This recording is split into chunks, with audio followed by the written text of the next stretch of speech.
Surrender is the worship that God wants to hear. In this past week, the Lord has just been giving me more to say about this topic that we've been talking about. The whole series is called Fight the Flesh. But the one thing that he was telling me is that you don't have to fight with your own tools or with your own human understanding and your own human wisdom. One of the things that he's saying is that he's tired. God is tired of wrestling with you with these things. If you've been, whatever we've been talking about when it comes to sexual sin, when it comes to all that we've been covering, if you're struggling with something, the Lord is calling you to surrender it to him.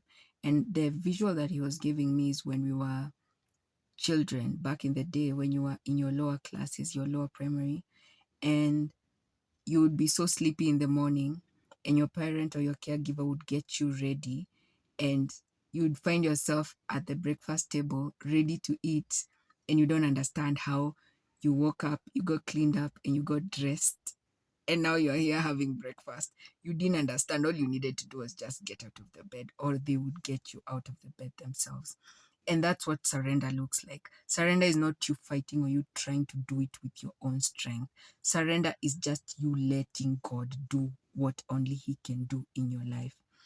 And so the Lord has just been saying, and he, if you know God as a father, if you have a personal relationship with him and you know him as a father, you know when he's being authoritative.